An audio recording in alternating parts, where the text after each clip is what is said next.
જય શ્રી કૃષ્ણ મિત્રો, ફરી એકવાર કસ્ટમરની રિક્વાયરમેન્ટ પ્રમાણે ઓર્ડર પ્રમાણે માતાજી તેમજ પુષ્ટિ માર્ગીય હવેલી બંને એક સાથે ઓર્ડર પ્રમાણે બનાવેલ છે. આ તરફ પુષ્ટિ માર્ગીય હવેલી પેઇન્ટિંગ વાળી આખી બનાવેલ છે. અંદર ઉપર શયનખંડ, નીચે પૂજા થઈ શકે એ રીતે આ રીતે સ્લાઇડ થઈને બહાર આવે છે. ખનપાટ છે, અંટા બંટાજી છે. તેની સાથે સાથે નીચે ભોગ થાળ ધરાવવા માટેની ટ્રે આપવામાં આવી છે. નીચે વાઘાજી વસ્ત્ર રહી શકે તે માટે મોટું સ્ટોરેજ પણ આપવામાં આવેલ છે. સાઈડમાં સીડી તેમજ ઉપર પાછળની સાઈડમાં મિરર પણ આપેલો છે. માતાજીનો સેક્શન, ભગવાનનો સેક્શન અલગ આપવામાં આવ્યો છે. તેમાં તમારી રિક્વાયરમેન્ટ મુજબ નાની મોટી મૂર્તિ, ફોટા તમે બેસાડી શકો છો. આ મૂવેબલ, ફોલ્ડેબલ છે.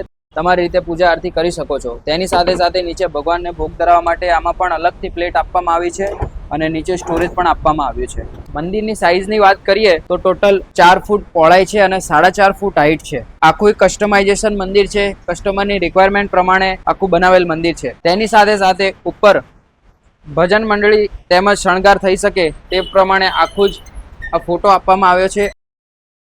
બંને સાઈડમાં આખા ઝરૂખા પણ આપવામાં આવે છે. તે અંદર દરવાજા છે. આ રીતનો કાર્વિંગ કરેલો આખો ઝરૂખો પણ આપવામાં આવેલ છે, જે બંને બાજુ છે. આગળની સાઈડમાં 3 પિલ્લર આપવામાં આવે છે. પિલ્લરમાં નીચે એલિફન્ટ મૂકવામાં આવ્યા છે.